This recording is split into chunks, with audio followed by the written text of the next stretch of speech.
Conto Encontro desta semana vai te dar uma dica sobre como contar histórias.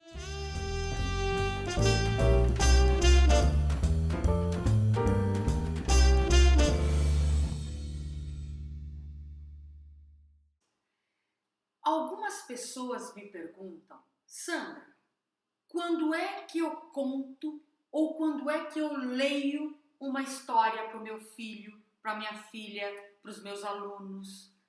Existe diferença entre ler e contar histórias?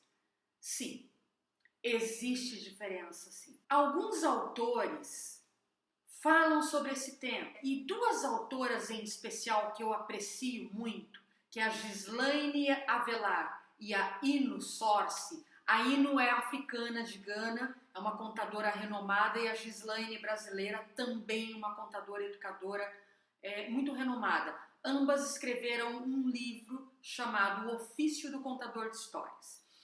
E elas comentam o seguinte, que eu acho que vale a pena a gente bater um papo agora rápido. Elas dizem o seguinte: quando eu conto uma história, é como se eu ouvisse uma música, porque eu abro um campo auditivo no meu ouvinte. Quando você ouve uma música, o que acontece? A música e você se tornam um, porque ela vai invadindo todos os seus poros e o teu corpo acompanha. Existe uma unicidade de envolvimento.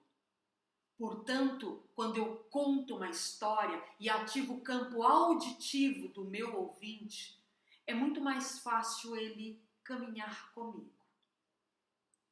E quando eu leio uma história, elas falam o seguinte: quando eu leio, eu ativo o campo visual. Por exemplo, quando você vai ler um livro, em geral você mergulha naquela leitura.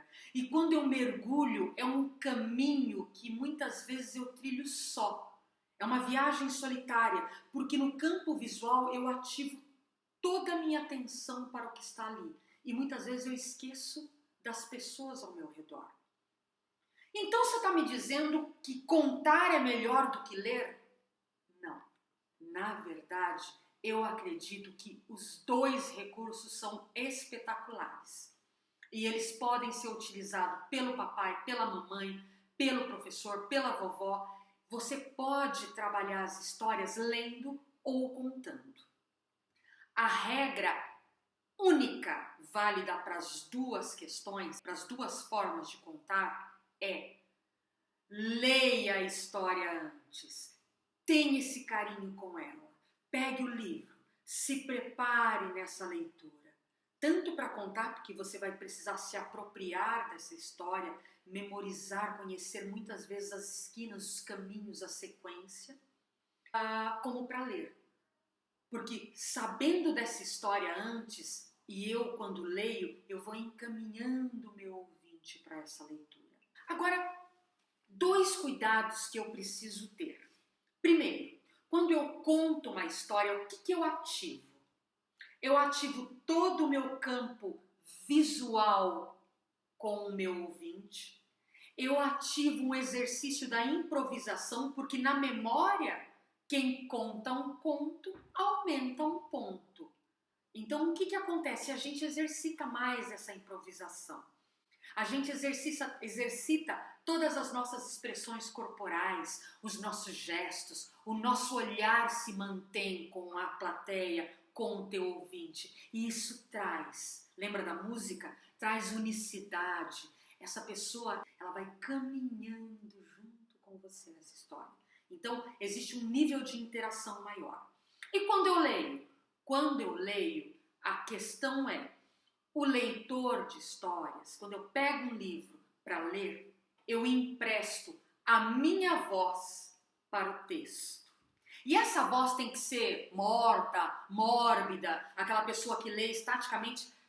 Pensou naquelas pessoas que quando começam a ler um livro ou algum texto, alguma coisa, elas mergulham tanto no texto que elas esquecem o ouvinte? Aí, tô aqui lendo. Na hora que eu levanto os meus olhos, o povo já foi embora, a criança tá brincando para lá e para cá, né? A plateia tá, ninguém aguenta mais. Então, a a ideia e o grande segredo de ler a história, eu tenho que emprestar a minha voz, mas com todos os recursos que ela me permite. Eu preciso dar ênfase. De repente, o menino entrou e olhou para a mãe. Ó, eu dei uma ênfase. Eu muitas vezes faço uma parada. É preenchida, esse silêncio ele é preenchido na mente do teu ouvinte. Isso é imprescindível. O ritmo com que você lê. Não adianta você ler assim, faz o exercício completo de lembrar uma história. Tem que ter um ritmo bacana para a pessoa te acompanhar. Em geral, quando as pessoas estão começando a contar histórias, eu falo, olha, no início das histórias, dê um ritmo um pouco mais lento para que as pessoas, elas estão aqui, ó, para lá e para cá. Para você trazer essa audiência, comece com um ritmo mais devagar. Por isso que era uma vez um menino que amava uma árvore. Você dá tempo para o ouvinte sair de onde ele estiver para entrar com você nessa história. Então, é bacana esse ritmo para você fazer com que o ouvinte consiga trilhar esse caminho junto com você.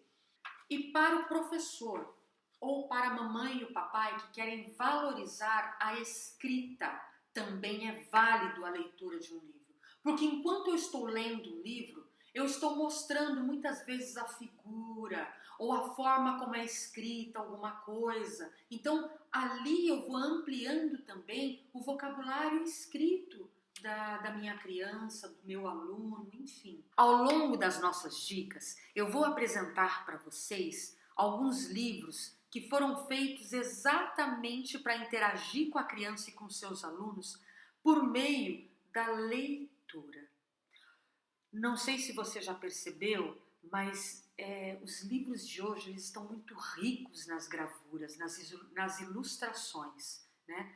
Hoje o ilustrador ele é tão importante quanto o autor, tanto que a gente dá a referência de quem foi o ilustrador, porque ele completa, ele complementa a história de uma maneira riquíssima. Então, vai aguardando e vai seguindo o canal, que ao longo do tempo a gente vai mostrando para vocês livros muito bacanas, ok? Na sequência, eu estou contando uma história chamada O Esconderijo das Vontades. Você vai poder prestar um pouco mais de atenção na forma em que eu narro essa história, lendo o livro, mas eu nunca deixo de interagir com você. Né? O meu olhar está em você, o meu corpo, onde eu posso, porque o livro está numa mão, a outra mão está gesticulando. Ou seja, eu estou trazendo você para a história.